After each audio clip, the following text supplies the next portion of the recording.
20년을 참았습니다. 이제 그만 부려먹어요.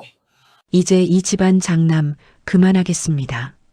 제사상 앞 21가지 음식이 정갈하게 차려진 그 앞에서 한 남자가 선언했습니다. 시어머니가 벌떡 일어났습니다. 민호야, 지금 무슨 소리를 하는 거니?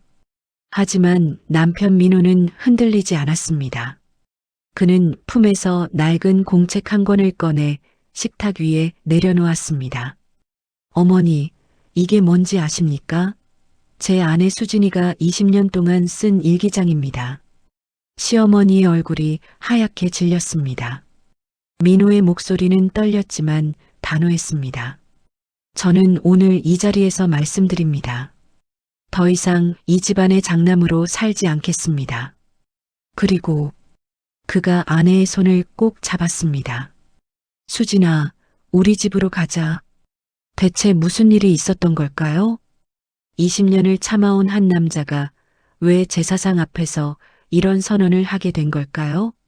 그리고 그 낡은 일기장에는 어떤 비밀이 담겨 있었을까요? 지금부터 그 이야기를 들려드리겠습니다. 새벽 3시, 세상이 잠든 시간이었습니다. 아파트 단지 전체가 어둠에 잠겨 있었고 가로등만이 텅 빈 주차장을 외롭게 비추고 있었습니다. 하지만 15층의 한 집, 그곳의 주방에서만 희미한 불빛이 새어나오고 있었습니다. 치지직, 기름이 튀는 소리, 드르륵, 칼질하는 소리, 쉴 새 없이 들려오는 소음들이 고요한 새벽 공기를 가르고 있었습니다. 주방에는 한 여자가 서 있었습니다. 39살, 결혼 20년 차 주부 김수진. 그녀의 손목에는 낡은 손목 보호대가 감겨 있었습니다. 이마에는 굵은 땀방울이 송골송골 맺혀 있었고 눈 밑에는 며칠째 잠을 제대로 못 잔 사람 특유의 짙은 그림자가 드리워져 있었습니다. 프라이팬 위에서 동태전이 지글지글 익어가고 있었습니다. 수지는 기계처럼 전을 뒤집고 또 뒤집었습니다. 식탁 위에는 이미 완성된 음식들이 산처럼 쌓여 있었습니다. 삼색나물, 오색전, 각종 탕, 구이, 적. 시어머니의 까다로운 눈높이에 맞추려면 아직도 손이 가야 할 것들이 태산 같았습니다. 이번 달은 유난히 제사가 많았습니다.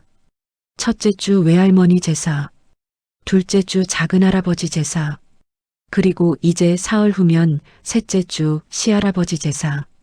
1년에 10번이 넘는 제사 중에서도 이렇게 한 달에 3번이나 몰린 적은 처음이었습니다. 게다가 낮에는 동네 물류센터에서 택배 포장 아르바이트까지 해야 했습니다. 하루 5시간씩 주 6일. 생활비를 보태기 위해서였습니다. 수진의 몸은 이미 한계에 다다르고 있었습니다. 벽시계를 보니 새벽 3시 20분. 2시간 후면 또 아르바이트 출근 준비를 해야 했습니다. 조금만 더 하면 돼. 수진은 스스로를 다독이며 다시 프라이팬을 집어들었습니다. 바로 그 순간이었습니다. 눈앞이 핑 돌았습니다. 주방 조명이 빙글빙글 회전하는 것처럼 보였습니다. 손에 들린 프라이팬이 갑자기 천근만근 무겁게 느껴졌습니다. 수지는 본능적으로 싱크대를 붙잡으려 했습니다. 하지만 손이 허공만 헛되게 움켜쥐었습니다. 쿵! 둔탁한 소리와 함께 그녀의 몸이 차가운 주방 바닥으로 쓰러졌습니다. 같은 시각 침실. 민호가 뒤척이며 눈을 떴습니다. 목이 타는 듯한 갈증에 물 한 잔 마시려고 일어난 것이었습니다. 어둠 속에서 손을 뻗어 옆자리를 더듬었지만 아내의 온기는 느껴지지 않았습니다. 이불은 차갑게 식어 있었습니다. 또 주방인가? 민호는 한숨을 내쉬며 몸을 일으켰습니다. 요 며칠 아내가 새벽마다 제사 음식을 준비하느라 잠을 설치고 있다는 걸 알고 있었습니다. 신경이 쓰이긴 했지만 어머니는 남자가 부엌에 들어가는 걸 질색했고 수진 역시 괜찮다며 매번 손사래를 쳤습니다. 침실 문을 열고 복도로 나서는데 무언가 타는 듯한 퀴퀴한 냄새가 코끝을 찔렀습니다. 주방에서 늘 들려오던 달그락거리는 소리도 들리지 않았습니다. 불길한 예감에 민호의 걸음이 빨라졌습니다. 주방으로 들어선 그의 눈에 믿을 수 없는 광경이 펼쳐졌습니다. 수진이 차가운 바닥에 쓰러져 있었습니다. 한쪽 손은 싱크대 쪽으로 뻗은 채 몸은 축 늘어져 있었습니다. 얼굴은 종이장처럼 하얗게 질려 있었고 입술은 파랗게 변해 있었습니다. 바닥에는 프라이팬이 뒹굴고 있었고 가스레인지에서는 연기가 피어오르고 있었습니다. 수진아. 민호는 비명에 가까운 소리를 지르며 아내에게 달려갔습니다. 급하게 가스불부터 끄고 떨리는 손으로 아내의 볼을 두드렸습니다. 여보, 정신 차려. 수진아, 나야. 흔들자 수진의 눈꺼풀이 파르르 떨리더니 가느다란 신음이 새어나왔습니다. 초점 없는 눈동자가 천천히 민호의 얼굴을 향했습니다. 여보. 수진아, 괜찮아?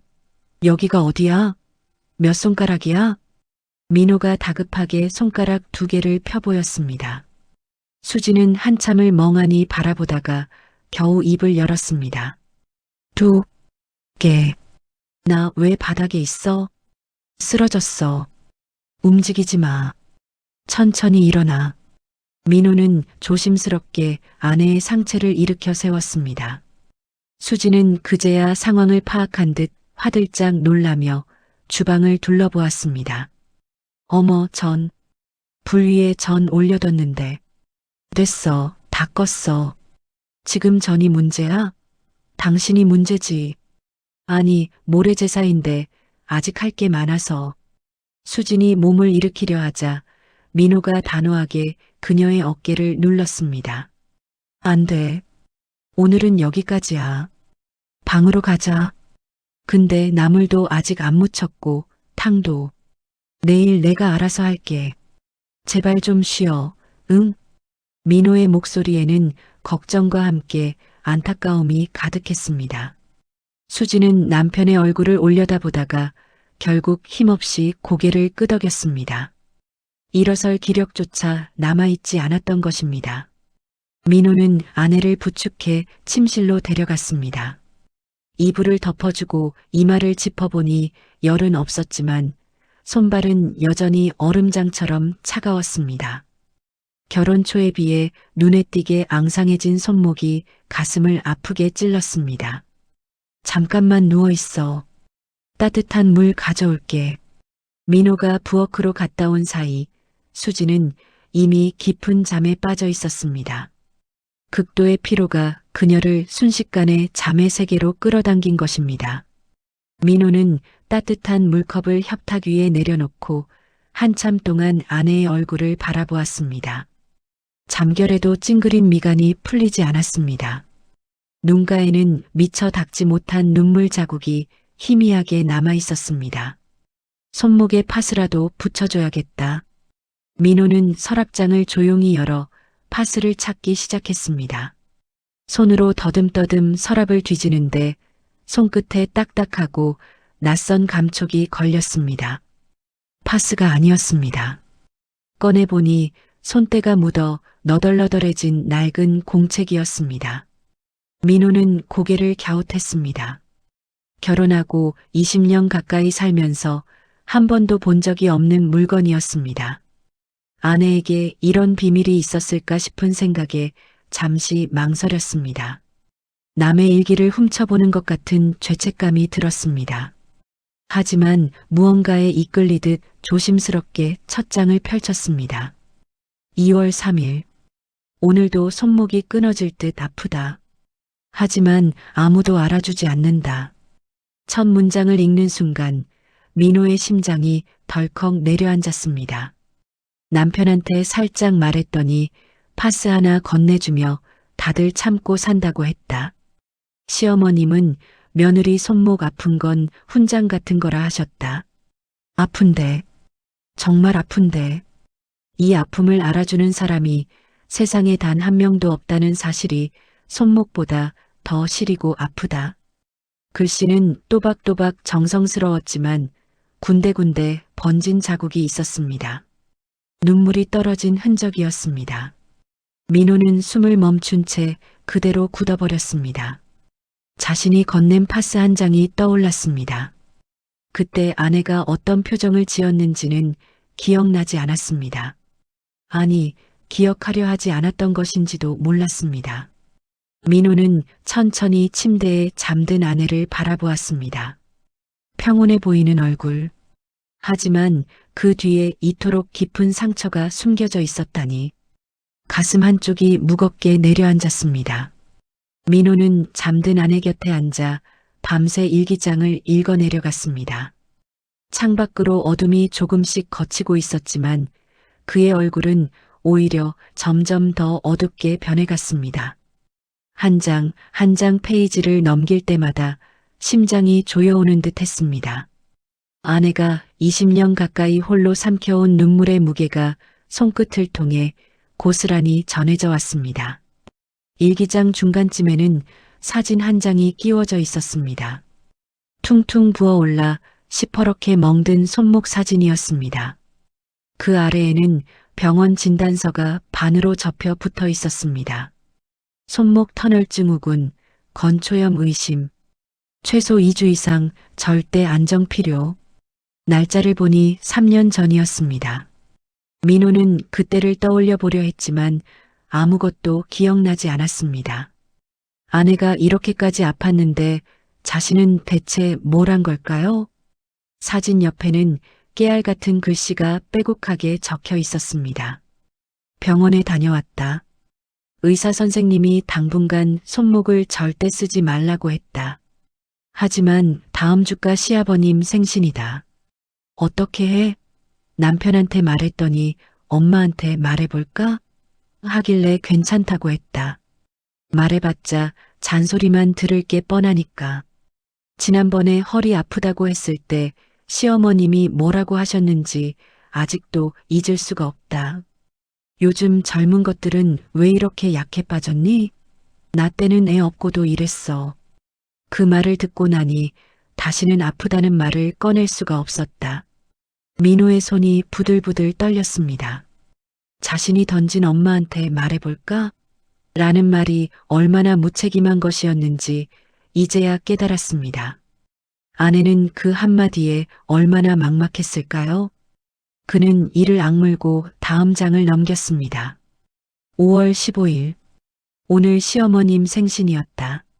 새벽 4시부터 음식을 준비했다. 잡채, 불고기, 잔치국수까지 20가지가 넘는 음식을 혼자 만들었다. 동서는 11시쯤 와서 케이크를 내밀었다. 시어머님은 케이크를 보시더니 아이고 우리 민정이 센스 좀 봐. 라며 환하게 웃으셨다. 내가 새벽부터 만든 음식에는 눈길도 안 주셨다. 나중에 친척 어른들이 잡채가 맛있다고 하시니까 시어머님이 뭐라고 하셨는지 아세요? 제가 새벽부터 일어나서 했어요. 내가 한 건데, 내가 다 한 건데. 글씨가 갈수록 흐트러지더니 마지막에는 거의 알아볼 수 없을 정도로 휘갈겨져 있었습니다. 분명 울면서 쓴 것이었습니다. 민호는 자신도 모르게 주먹을 꽉 쥐었습니다. 명치 끝이 뜨겁게 달아올랐습니다. 몇 장을 더 넘기자 붉은 글씨로 적힌 페이지가 눈에 들어왔습니다. 9월 22일. 오늘 추석 음식을 마무리하고 시댁에 갔다. 온 가족이 모인 자리에서 시아버님이 봉투 2개를 꺼내셨다. 용돈이었다. 민정 동서에게는 두툼한 봉투를 건네시며 우리 며느리 고생했다. 맛있는 거 사 먹어라 하셨다. 내 차례가 되었을 때 시아버님은 그냥 빈손으로 돌아앉으셨다. 순간 머릿속이 하얘졌다. 민정 동서가 한 건 뭐지? 과일 한 상자 사들고 온 것뿐인데. 나는 사흘 밤낮을 새워 음식을 했는데 시어머님이 내 표정을 보셨는지 이렇게 말씀하셨다. 큰 며느리는 원래 살림 배우는 게 용돈인 거야. 섭섭해하지 마라. 섭섭한 게 아니라 억울한 건데. 그 말도 못하고 웃기만 했다. 민호는 그 장면이 눈앞에 선하게 그려졌습니다. 억지로 웃고 있었을 아내의 얼굴. 돌아오는 차 안에서 창밖만 바라보던 아내의 뒷모습. 그때 자신은 뭐라고 했던가요? 아마 아무 말도 하지 않았을 것입니다. 아니, 관심조차 없었는지도 몰랐습니다. 손이 멈춘 것은 그 다음 페이지에서였습니다. 11월 3일. 오늘 시댁에 다녀오는 길, 민정 동서가 친구와 통화하는 것을 우연히 들었다. 현관에서 신발을 신는데 안방에서 동서 목소리가 새어나왔다. 야, 내가 제사 음식을 왜 해? 능력 없는 형님은 몸으로 때우면 되지. 우리는 그냥 돈으로 어머님 살살 구슬리면 되는 거야. 심장이 쿵 하고 내려앉았다. 능력 없는 형님. 그게 나구나. 내가 피땀 흘려 일하는 게 누군가에게는 그냥 능력 없음의 증거인 거구나. 몸이 아픈 것보다 그 말이 더 깊이 찔렸다. 민호의 눈동자가 싸늘하게 가라앉았습니다. 민정. 늘 형님, 형님하며 싹싹하게 굴던 재수씨. 명절마다 웃는 얼굴로 인사하던 그 얼굴 뒤에 이런 생각이 숨어 있었다니. 그리고 그 말의 대상이 바로 자신의 아내라는 사실에 분노가 치밀어 올랐습니다. 문득 다른 기억들도 떠올랐습니다. 작년에 아버지가 동생 민석에게 아파트 전세금 2억을 보태주었습니다. 민호가 형편이 어려워 학원비라도 보태달라고 조심스럽게 말했을 때 아버지는 뭐라고 했던가요? 장남이 부모한테 손 벌리는 거 아니다. 내가 부모를 도와야지. 같은 아들인데 왜 이렇게 다른 걸까요? 민호는 일기장을 덮고 창밖을 바라보았습니다. 어느새 동이 트고 있었습니다.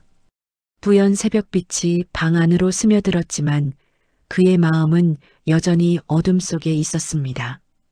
옆에서 수진이 작게 신음하며 뒤척였습니다. 민호는 조용히 아내의 손을 잡았습니다. 보호대로 감싼 손목은 여전히 퉁퉁 부어 있었습니다. 이 고통의 값을 어떻게 매길 수 있을까? 20년 동안 아내가 바친 것들을 누군가는 알아줘야 하는 거 아닌가?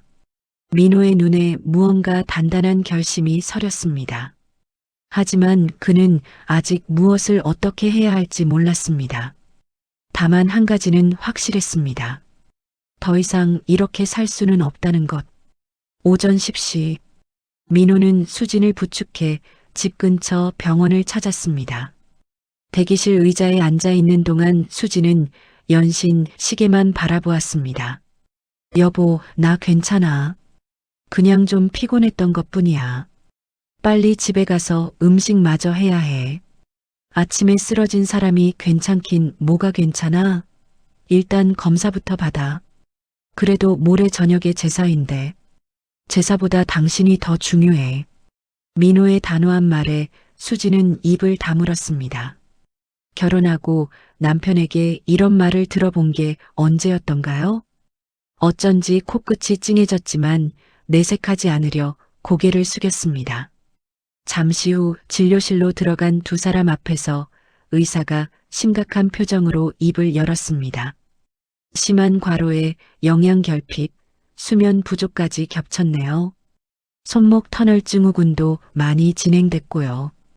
의사는 잠시 말을 멈추고 수진을 바라보았습니다. 솔직히 말씀드리면 이 상태로 계속 무리하시면 쓰러지는 정도로 안 끝나요. 손목 수술해야 할 수도 있고 면역력이 떨어져서 큰 병 올 수도 있습니다. 수진의 얼굴이 하얗게 질렸습니다. 최소 한 달은 푹 쉬셔야 합니다. 손목에 무리 가는 일은 절대 안 됩니다. 진료실을 나온 수진이 걱정스러운 표정으로 민호를 바라보았습니다. 여보, 어떡해? 모레 제사인데. 한 달을 쉬라니. 민호는 아내의 어깨를 감싸 안았습니다. 괜찮아. 내가 어머니한테 말씀드릴게. 아니야, 시어머님한테 그러면 안 돼. 또 뭐? 수지는 입을 다물었습니다. 말하지 않아도 민호는 알 수 있었습니다. 또 뭐라고 하실지 모른다. 바로 그것이었습니다. 민호는 결심했습니다. 오늘 저녁 어머니와 제대로 이야기를 나눠야겠다고. 저녁 7시 민호는 부모님 댁을 찾았습니다. 수지는 집에서 쉬게 하고 혼자 간 것이었습니다. 현관문을 열자 어머니가 반갑게 맞이했습니다. 어머, 우리 민호 왔네. 수진이는? 어머니 말씀드릴 게 있어서 혼자 왔어요. 무슨 말? 밥은 먹고 왔어? 거실로 들어가니 아버지가 TV를 보고 계셨습니다. 아버지, 어머니, 잠깐 말씀 좀 드릴게요. 민호의 진지한 표정에 두 분이 자리에 앉았습니다. 왜 그러니? 무슨 일 있어? 수진이가 병원에서 한 달간 절대 안정하라고 했어요. 손목 터널 증후군이 심해졌고 과로로 쓰러졌어요. 어머니의 표정이 순간 굳었습니다. 그래, 그럼 병원 치료받으면 되지. 그래서 말씀드리는데요. 모래제사는 저희가 못 갈 것 같아요. 뭐라고? 어머니의 목소리가 높아졌습니다. 지금 무슨 소리 하는 거니? 할아버지 제사를 안 온다고? 수진이가 지금 상태가 안 좋아서요. 의사 선생님이 절대 무리하지 말라고. 그래도 제사는 와야지. 음식은 내가 시킬게. 와서 절만 하면 되잖아. 어머니, 수진이가 정말 많이 아파요. 새벽에 부엌에서 쓰러진 거 아세요? 어머니는 잠시 말이 없었습니다. 아버지가 입을 열었습니다. 민호야, 내 말도 이해는 간다만 집안 어른 제사를 안 온다는 건 말이 안 되지 않니? 아버지, 수진이가 20년 동안 단 한 번도 빠진 적 없이 제사 준비했어요. 이번 한 번쯤은 그게 며느리 도리 아니니? 다들 그렇게 사는 거야. 어머니가 끼어들었습니다. 민호야, 너 혹시 수진이가 불평했니? 맨날 힘들다고 그랬어? 아니요, 수진이는 아무 말도 안 했어요. 그럼 됐잖아. 괜찮다는 거지. 여자들은 원래 좀 아픈 척 하는 거야. 나도 내 아버지 모시고 살 때. 어머니, 민호가 어머니의 말을 끊었습니다. 수진이는 아픈 척 하는 게 아니에요. 정말 아파요. 손목이 퉁퉁 부어서 물건도 제대로 못 들어요. 어머니의 표정이 싸늘하게 변했습니다. 그럼 어쩌자는 거니? 제사를 안 지내자는 거야? 제사는 하시되 저희는 이번엔 빠지겠다는 거예요. 수진이 건강이 더 중요하니까요. 건강? 그럼 우리는 며느리 건강 안 챙긴 사람들이야? 어머니의 목소리에 날이 섰습니다. 민석이네 민정이는 멀쩡한데 왜 수진이만 아픈 거야? 똑같이 제사 준비하는데. 민호는 할 말을 잃었습니다. 민정이가 제사 준비를 한다고요? 케이크 하나 사들고 와서 칭찬만 받는 사람이. 어머니, 민정이 동서는 음식 안 만들어요. 수진이가 다 혼자 해요. 뭔 소리야? 민정이도 나물 무치고 전 부치고 그러던데? 그건 제사 당일 와서 한두 가지 거드는 거예요. 준비는 다 수진이가. 거봐, 같이 하는 거잖아. 수진이가 욕심내서 혼자 다 하려고 그러는 거 아니야? 민호는 더 이상 말을 잇지 못했습니다. 어머니는 아예 들으려 하지 않았습니다. 민호야, 너 장남이면서 이래도 되는 거니? 동생보다 못하면 어떡해? 바로 그 말이었습니다. 장남이면서 동생보다 못하면. 민호는 평생 이 말을 들으며 살아왔습니다. 장남이니까 참아야 한다. 장남이니까 희생해야 한다. 장남이니까 동생보다 잘해야 한다. 하지만 정작 장남이라는 이유로 받은 건 무엇이었습니까? 동생에게 준 전세금은? 동생에게 사준 차는? 자신에게는 장남이 부모한테 손 벌리냐고 했으면서 민호는 천천히 일어섰습니다. 알겠습니다. 어머니 말씀 잘 들었어요. 그래, 그럼 모레 와야. 생각 좀 해보겠습니다. 먼저 가볼게요. 민호는 그 길로 집으로 돌아왔습니다. 현관문을 열자 수진이 소파에 앉아 있었습니다.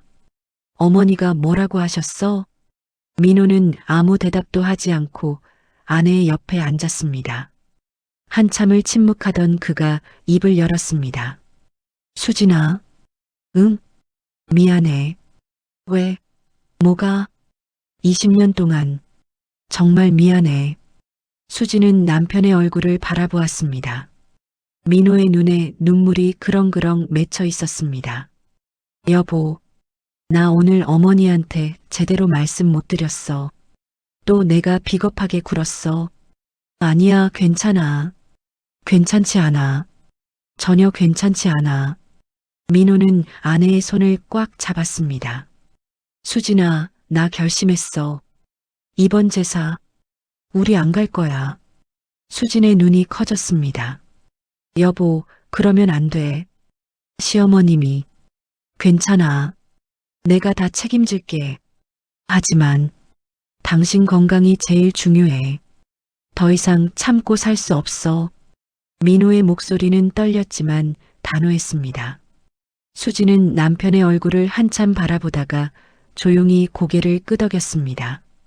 그날 밤 민호는 어머니께 문자를 보냈습니다. 어머니, 죄송하지만 이번 제사는 저희가 불참하겠습니다. 수진이 건강 때문에 어쩔 수 없습니다. 양해 부탁드립니다. 답장은 곧바로 왔습니다. 너 지금 정신이 있는 거니? 당장 전화해. 하지만 민호는 전화를 받지 않았습니다. 그날 밤 어머니에게서 10통이 넘는 전화가 왔지만 그는 단 한 통도 받지 않았습니다. 제사 당일 민호는 회사에 연차를 내고 집에 있었습니다. 휴대폰은 무음으로 해두었지만 진동이 끊임없이 울렸습니다. 어머니, 아버지, 동생, 온 가족에게서 전화가 쏟아졌습니다. 수지는 거실 소파에 앉아 불안한 표정으로 남편을 바라보았습니다. 여보, 정말 괜찮은 거야? 이렇게 해도 되는 거야? 민호는 아내의 옆에 앉아 손을 잡았습니다. 괜찮아. 우리가 잘못한 거 하나도 없어. 하지만 가족들이. 수진아, 가족이라는 게 뭘까? 민호가 조용히 물었습니다. 가족이라는 이름으로 당신을 20년 동안 아프게 한 사람들이 진짜 가족일까? 수지는 아무 대답도 하지 못했습니다. 나는 이제 알았어. 진짜 가족은 당신이야. 우리 아이들이야. 그 사람들은 그냥 피로 연결된 사람들일 뿐이야. 오후 6시 제사 시간이었습니다. 민호의 휴대폰에 동생 민석에게서 전화가 왔습니다. 이번에는 받았습니다. 형, 지금 어디야? 왜 안 와? 나 안 갈 거야. 뭐? 형이 장남인데 어떻게 제사를 안 와? 수진이 아파서 못 가. 그래도 형님 혼자라도 와야지. 어머니 완전 화나셨어. 미안하다. 이번엔 정말 못 가겠다. 형? 민호는 전화를 끊어버렸습니다. 잠시 후 민정에게서 문자가 왔습니다. 오빠, 어머님 완전 서운해하세요. 형수님 컨디션 안 좋은 건 이해하지만 이건 좀 심한 거 아니에요? 전통은 지켜야죠. 민호는 코웃음을 쳤습니다. 전통?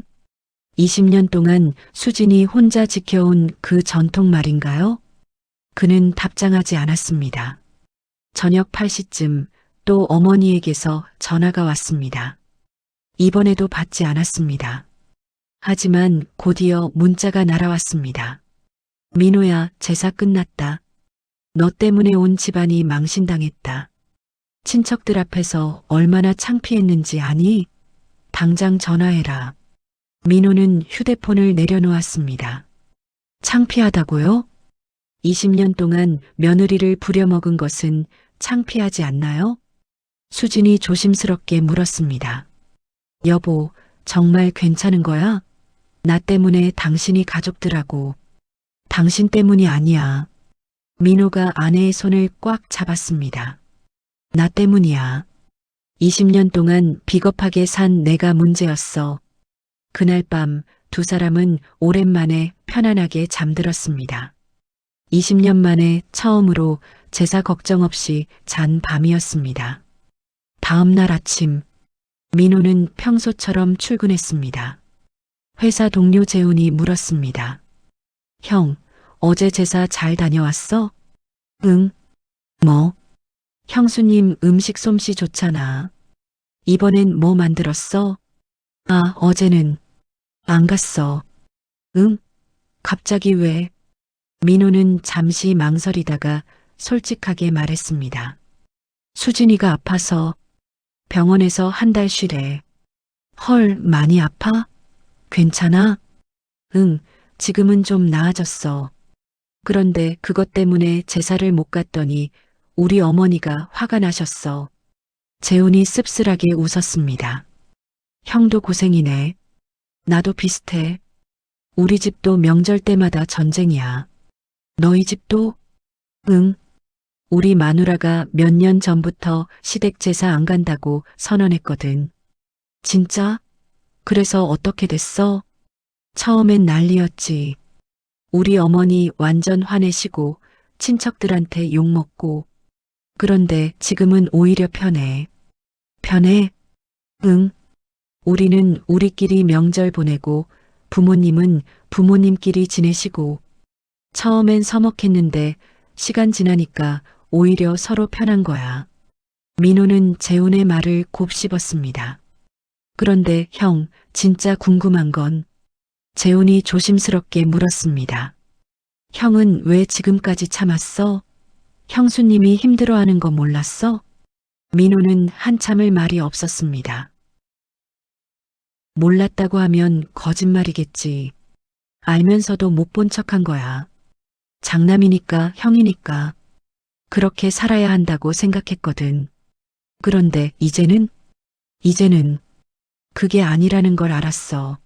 너무 늦게. 재훈이 민호의 어깨를 두드렸습니다. 늦었다고 생각할 때가 가장 빠른 거래. 잘한 거야, 형. 그날 저녁 집으로 돌아온 민호는 수진에게 말했습니다. 수진아, 우리 이사 가자. 응? 갑자기 이사? 여기 살면 자꾸 어머니가 찾아오실 것 같아. 아예 좀 멀리 가는 게 어떨까? 수진은 잠시 생각하다가 고개를 끄덕였습니다. 그것도 좋겠다. 어디로 갈까? 아이들 학교 문제도 있으니까. 경기도 쪽은 어때? 전세금도 여기보다 싸고. 좋아. 그러자. 두 사람은 그날부터 부동산을 알아보기 시작했습니다. 새로운 시작을 준비하는 것이었습니다. 일주일이 지났습니다. 그동안 민호의 휴대폰에는 수십 통의 전화와 문자가 쌓였습니다. 하지만 그는 단 한 번도 답장하지 않았습니다. 대신 수진의 손목은 눈에 띄게 좋아지고 있었습니다. 병원에 꾸준히 다니며 물리치료를 받고 집에서 푹 쉬니 부기도 많이 빠졌습니다. 여보, 손목 진짜 좋아진 것 같아. 이제 통증이 거의 없어. 다행이다. 계속 쉬어야 해. 수지는 20년 만에 처음으로 여유로운 일상을 즐기기 시작했습니다. 오전에는 집 근처 공원을 산책하고 오후에는 도서관에서 책을 읽었습니다. 예전에는 꿈도 꾸지 못했던 일들이었습니다. 어느 날 수진이 신중한 표정으로 민호에게 말했습니다. 여보, 나 뭔가 배우고 싶어. 응? 뭘? 미술. 그림 그리는 거. 젊었을 때 배우고 싶었는데 못 배웠거든. 그럼 배워. 당연히 배워야지. 돈이 좀 들 텐데. 돈 걱정하지 마. 당신이 하고 싶은 거 다 해. 민호의 격려에 수지는 집 근처 문화센터 수채화 강좌에 등록했습니다. 첫 수업날 20년 만에 붓을 잡은 그녀의 손이 떨렸습니다. 하지만 그것은 떨림이 아니라 설렘이었습니다. 한편 시댁의 상황은 급격히 나빠지고 있었습니다. 민호네가 빠진 후 첫 번째 제사가 다가왔습니다. 시어머니가 민석에게 전화를 걸었습니다. 민석아, 이번 제사 내가 준비해야겠다. 네. 어머니, 저 요즘 회사 일이 너무 바빠서요. 그래도 형이 안 하는데 내가 해야지. 민정이한테 얘기해 볼게요. 전화를 끊은 민석이 아내 민정에게 말했습니다. 여보, 어머니가 이번 제사 우리 보고 준비하래. 민정의 표정이 굳었습니다. 뭐, 나보고 제사 음식 만들라고? 형수님이 맨날 하던 거잖아. 한 번쯤은 나 그런 거 못해. 해본 적도 없고. 그래도 어머니가 당신 형수님이 왜 안 하는데? 그 사람이 하던 거 왜 우리 보고 하라고 그래? 부부 싸움이 시작됐습니다. 결국 제사는 배달 음식으로 대충 차려졌습니다. 시아버지는 초라한 제사상을 보며 한숨을 쉬었습니다. 이게 뭐냐? 수진이가 있을 때는 20가지가 넘게 차렸는데 시어머니도 속으로는 같은 생각이었지만 입 밖으로 내지 못했습니다. 민석과 민정 사이는 급격히 나빠졌습니다. 시댁에서 민정에게 요구하는 일이 부쩍 늘었습니다. 병원 모시기, 집안 대소사 연락, 명절 준비. 전에는 수진이가 도맡아 하던 일들이었습니다. 당신, 나보고 매번 이러라는 거야? 나도 직장인이야. 어쩌겠어? 형수님이 안 하는데. 왜 안 해? 형수님한테 가서 하라고 그래. 형이 전화도 안 받는데 어떡해. 다툼이 잦아졌습니다. 민정은 점차 깨닫기 시작했습니다. 자신이 그토록 무시했던 수진의 자리가 얼마나 무거운 것이었는지를. 한 달이 지났습니다. 민호와 수진은 경기도 평택의 작은 아파트로 이사를 마쳤습니다. 전세 이어 서울보다 훨씬 저렴한 가격이었습니다. 집은 작았지만 햇살이 잘 들어오는 남향이었고 근처에 공원도 있었습니다. 여보, 여기 정말 좋다. 공기도 맑고. 수진이 환하게 웃었습니다. 민호는 아내의 그런 표정을 본 것이 얼마만인지 기억나지 않았습니다. 우리 여기서 새로 시작하자. 아무한테도 눈치 보지 말고. 응. 하지만 평화는 오래가지 않았습니다. 이사한 지 일주일 후 민호의 휴대폰에 어머니에게서 전화가 왔습니다. 이번에는 받았습니다. 여보세요, 어머니. 민호야, 너 지금 어디 사니? 집에 갔더니 이사 갔다고 하던데. 네, 이사했어요. 왜 말도 없이 이사를 가? 주소 어디야? 어머니, 말씀드릴 수 없어요. 뭐, 지금 내가 무슨 소리 하는 거니? 어머니, 저희 좀 내버려 두세요. 이제 저희끼리 살고 싶어요. 너 미쳤니? 부모를 버리고 사겠다는 거야? 버리는 게 아니라 독립하는 거예요. 독립?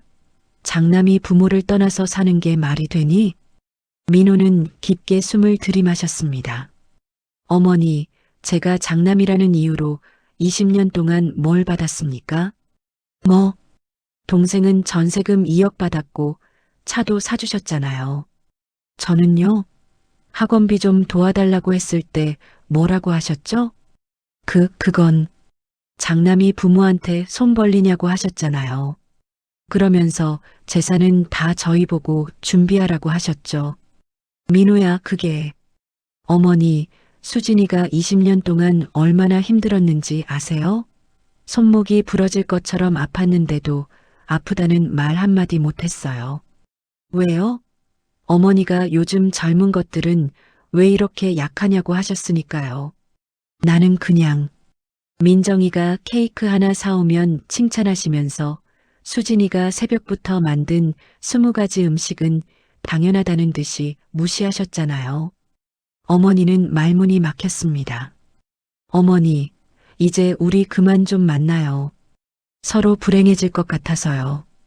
민호야, 그래도. 죄송합니다, 어머니. 민호는 전화를 끊었습니다. 그리고 깊은 한숨을 내쉬었습니다. 가슴 한쪽이 뻐근했지만 동시에 무언가 후련한 느낌도 들었습니다. 수진이 남편의 어깨에 머리를 기댔습니다. 여보, 괜찮아? 응. 이제야 괜찮아진 것 같아. 하지만 시댁 식구들은 쉽게 포기하지 않았습니다. 이틀 후 아버지에게서 전화가 왔습니다. 민호야, 나 아버지다. 네, 아버지. 주소 좀 알려다오. 아버지가 한번 찾아가서 얘기 좀 하자. 아버지, 굳이 그러실 필요 없어요. 민호야, 내 어머니가 며칠째 밥도 안 드시고 우신다. 내가 좀 이해해라. 아버지가 잘못했다. 동생한테만 신경 쓰고 너한테는 소홀했다. 미안하다. 그러니까 한 번만 만나자. 민호의 마음이 흔들렸습니다. 결국 그는 부모님을 만나기로 했습니다. 중간 지점인 수원의 한 카페에서 만났습니다. 어머니는 눈이 퉁퉁 부어 있었습니다. 민호야. 어머니가 아들의 손을 잡으려 했지만 민호는 슬쩍 피했습니다. 어머니, 아버지. 무슨 말씀하실지 알지만 저희 생각은 변하지 않았어요. 민호야, 제발 좀 그러지 마라. 우리가 뭘 잘못했니? 아버지가 애원하듯 말했습니다. 잘못하신 거 없어요. 다만 저희는 이제 저희 방식대로 살고 싶은 거예요. 수진이가 내 귀에 뭐라고 했니? 시어머니 욕했지? 어머니가 갑자기 날카롭게 물었습니다. 수진이는 아무 말도 안 했어요. 제가 알아서 결정한 거예요.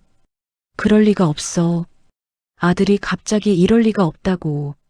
어머니의 목소리가 높아졌습니다. 그 여자가 너를 부추긴 거야. 며느리 주제에 집안을 갈라놓다니. 어머니. 민호도 목소리를 높였습니다.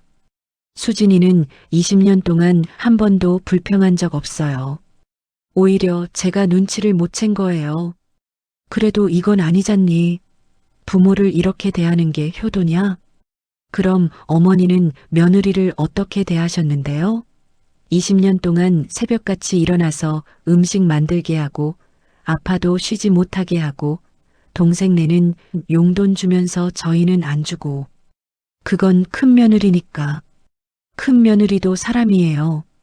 민호의 외침에 카페 안이 조용해졌습니다. 수진이도 아프고 힘들고 인정받고 싶은 사람이에요. 왜 큰 며느리라는 이유만으로 모든 걸 참아야 합니까? 어머니는 입을 다물었습니다. 아버지가 한숨을 쉬었습니다. 민호야, 그래도 가족인데.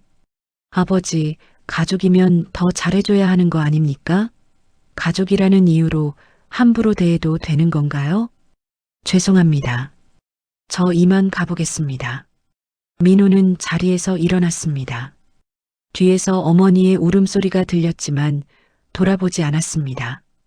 집으로 돌아온 민호는 소파에 주저앉았습니다. 수진이 걱정스러운 표정으로 다가왔습니다. 여보, 괜찮아? 어머님이 뭐라고 하셨어? 울고 계셨어. 민호의 목소리가 떨렸습니다. 내가 너무 심한 걸까?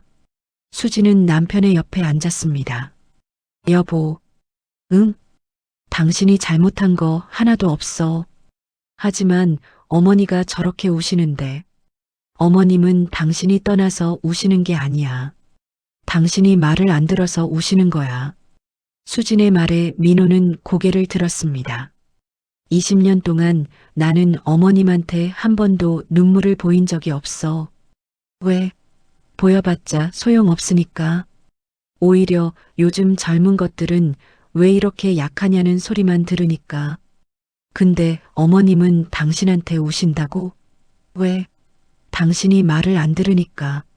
자기 뜻대로 안 되니까. 민호는 아내의 말을 곱씹었습니다. 여보, 미안해도 당신이 잘못한 거 아니야. 우리가 당연한 권리를 찾은 것뿐이야. 그날 밤 민호는 잠을 이루지 못했습니다. 아침에 휴대폰을 보니 동생 민석에게서 문자가 와 있었습니다. 형, 너 때문에 집안이 난리야. 어머니 혈압 오르셔서 병원 가셨어. 형이 좀 양보해. 제발. 민호의 가슴이 철렁 내려앉았습니다. 혈압이 올라서 병원에 자신 때문에 죄책감이 밀려왔습니다. 내가 너무 심하게 한 건가? 그래도 부모님인데 이렇게까지 해야 했나? 민호는 휴대폰을 쥔 채 한참을 망설였습니다. 그날 저녁 민호는 술을 마셨습니다. 혼자 거실에 앉아 소주를 마시는 남편을 보며 수진이 다가왔습니다. 여보, 왜 그래? 무슨 일 있어? 민호는 휴대폰을 내밀었습니다. 수진이 문자를 읽고 한숨을 쉬었습니다. 여보, 이거 당신 잘못 아니야. 하지만 어머니가 병원에. 어머님이 혈압이 높은 건 원래부터야. 당신 때문이 아니라고. 그래도 여보, 이건 협박이야. 당신을 죄책감에 빠뜨려서 다시 돌아오게 만들려는 거야. 수진의 말에 민호는 고개를 들었습니다. 동생한테 전화해봐. 정말 어머님이 위독하시면 입원하셨을 거 아니야. 그냥 혈압약 타러 가신 거 아닐까? 민호는 동생에게 전화를 걸었습니다. 민서가 나 형이야. 어머니 많이 편찮으셔? 아, 형. 어머니는 지금 집에 계셔. 혈압약 타서 드시고 좀 나아지셨어. 입원은 안 하셨어? 응, 입원까지는 아니고. 그냥 병원 다녀오셨어. 민호는 전화를 끊고 쓴웃음을 지었습니다. 맞지? 내 말이 맞았잖아. 수진이 남편의 어깨를 두드렸습니다. 여보, 우리 흔들리지 말자. 우리가 잘못한 거 없어. 응. 20년 동안 나는 참았어. 이제는 당신이 참을 차례야. 죄책감을 참는 거야. 우리가 행복할 권리를 찾은 건데 그게 뭐가 잘못이야? 민호는 아내를 꼭 끌어안았습니다. 고마워, 수진아. 당신이 없었으면 나 또 무너졌을 거야. 우리는 함께니까 괜찮아. 그날 밤 민호는 일기장을 다시 꺼내 읽었습니다.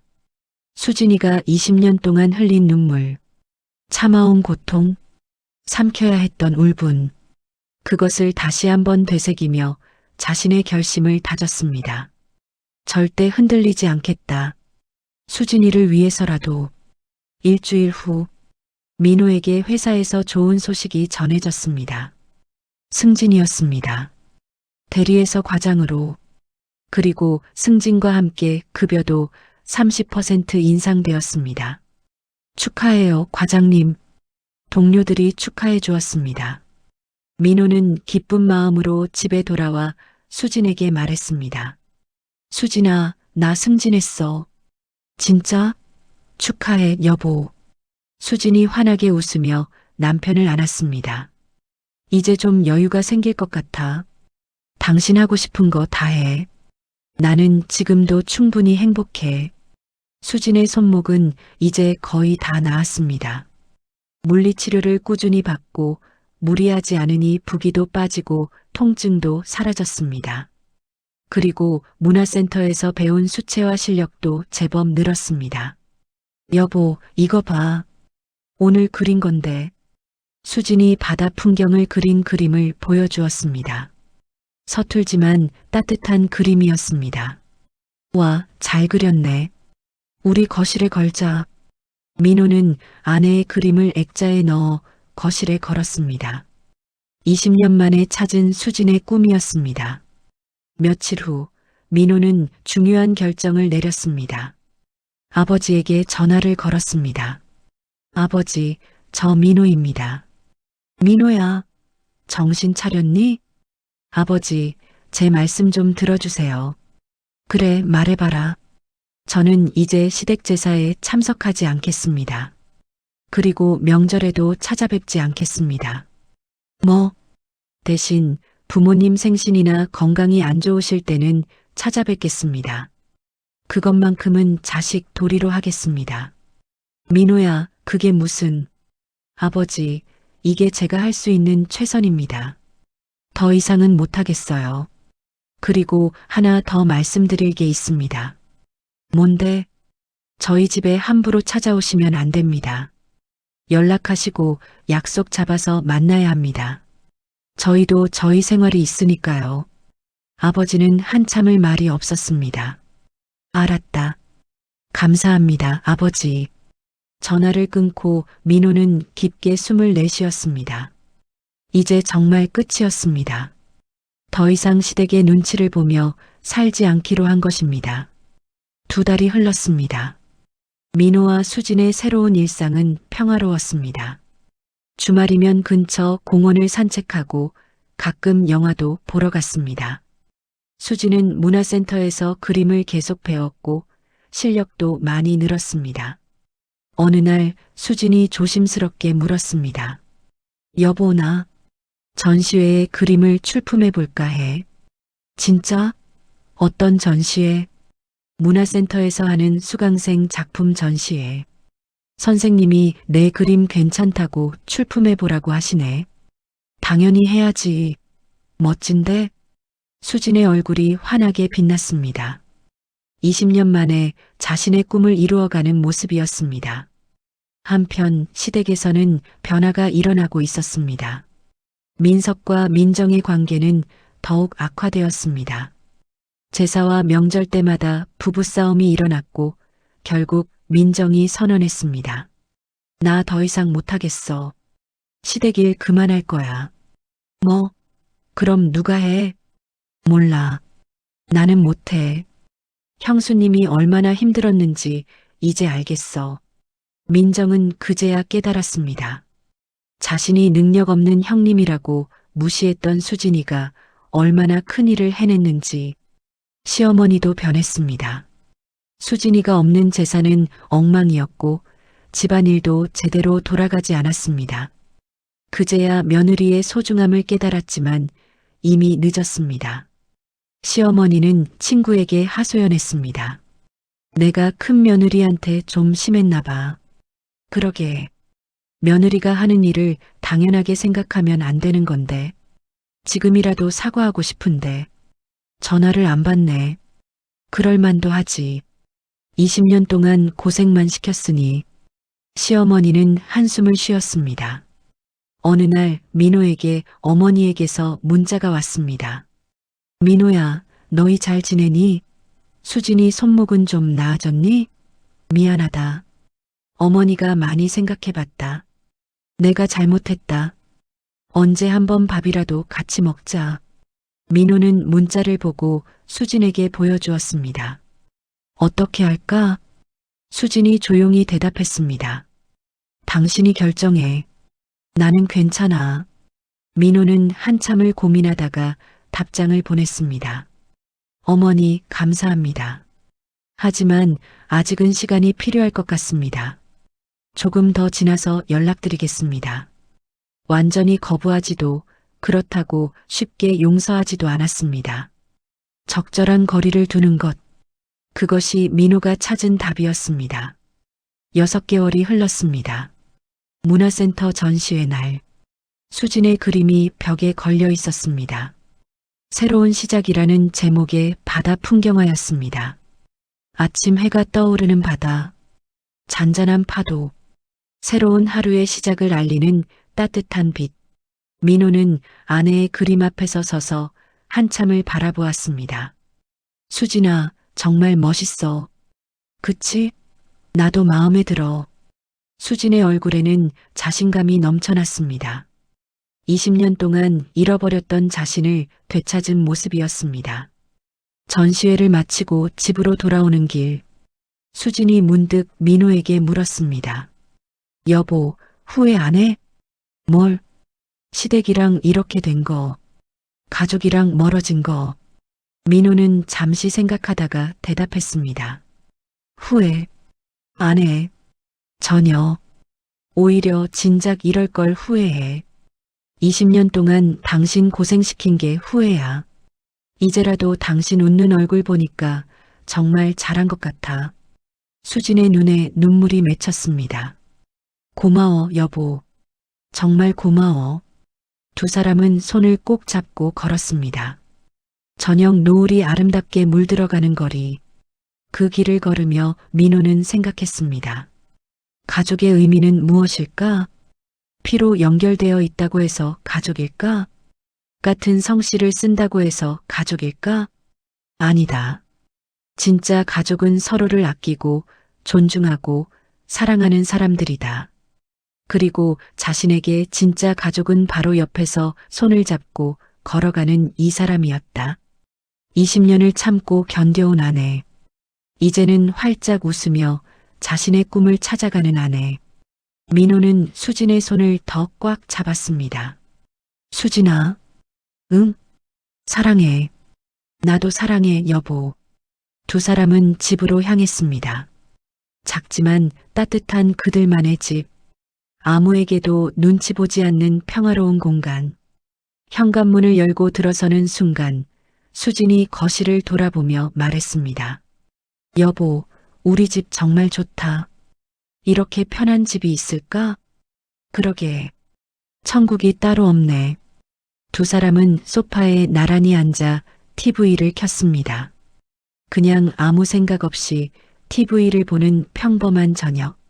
하지만 그것이 얼마나 소중한 일상인지 20년 만에 처음으로 깨달았습니다. 그로부터 1년 후, 민호는 과장에서 차장으로 또 한 번 승진했습니다. 수지는 문화센터를 수료하고 이제는 작은 미술학원에서 아이들을 가르치고 있었습니다. 적은 급여지만 자신이 좋아하는 일을 하며 살아가는 기쁨은 무엇과도 바꿀 수 없었습니다. 어느 날 민호에게 아버지에게서 전화가 왔습니다. 민호야, 아버지 생신인데 올 수 있겠니? 민호는 수진과 의논했습니다. 여보, 어떻게 할까? 당신이 가고 싶으면 가. 나는 괜찮아. 같이 가자. 우리 둘이 같이. 생신날 부부는 함께 부모님 댁을 방문했습니다. 1년 만이었습니다. 현관문을 열고 들어서자 어머니와 눈이 마주쳤습니다. 어머니의 얼굴에는 주름이 더 깊어져 있었고 머리에는 흰머리가 많이 늘어 있었습니다. 어서 와라. 어머니의 목소리는 예전처럼 날카롭지 않았습니다. 오히려 조심스럽고 부드러웠습니다. 어머니, 안녕하세요. 수진이 먼저 인사했습니다. 어머니는 며느리를 바라보며 눈시울을 붉혔습니다. 수진아, 손목은 다 나았니? 네, 많이 좋아졌어요. 미안하다. 어머니의 한마디에 수진은 놀랐습니다.